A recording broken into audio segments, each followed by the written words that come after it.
Corduroy.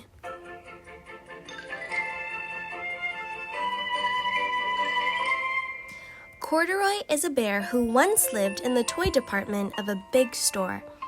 Day after day, he waited with all the other animals and dolls for somebody to come along and take him home.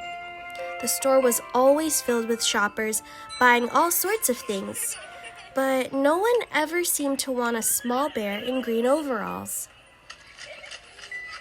Then, one morning, a little girl stopped and looked straight into Corduroy's bright eyes. "Oh, Mommy," she said, "look, there's the very bear I've always wanted." "Not today, dear," her mother sighed. "I've spent too much already. Besides, he doesn't look new. He's lost the button to one of his shoulder straps." Corduroy watched them sadly as they walked away. "I didn't know I'd lost a button," he said to himself. "Tonight, I'll go and see if I can find it." Late that evening, when all the shoppers had gone and the doors were shut and locked, Corduroy climbed carefully down from his shelf and began searching everywhere on the floor for his lost button.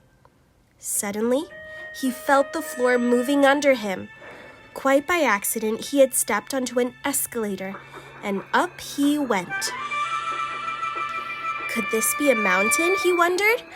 I think I've always wanted to climb a mountain.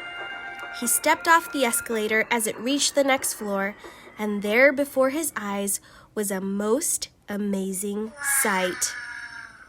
Tables and chairs and lamps and sofas and rows of beds.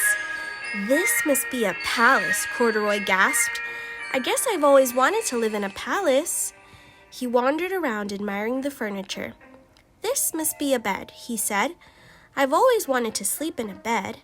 And up he crawled onto a large, thick mattress.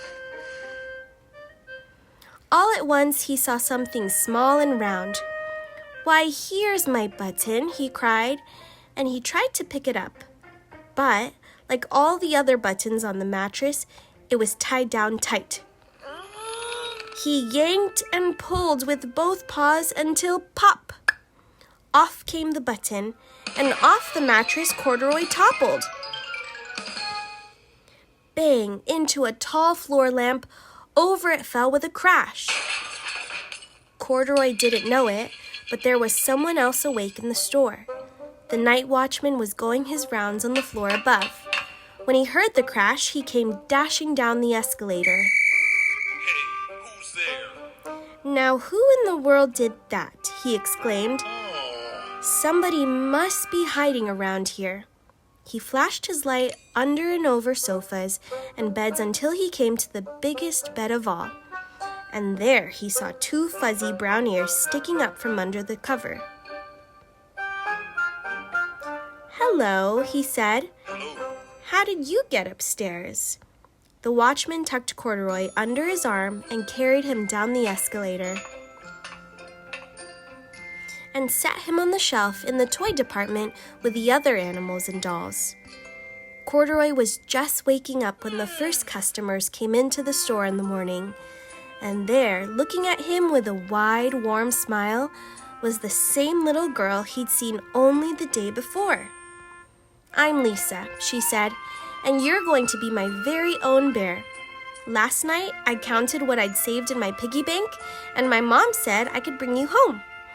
"Shall I put him in a box for you?" the sales lady asked. "Oh, no, thank you," Lisa answered, and she carried Corduroy home in her arms. She ran all the way up 4 flights of stairs, into her family's apartment, and straight to her own room. Corduroy blinked. There was a chair and a chest of drawers, and alongside a girl-sized bed stood a little bed, just the right size for him.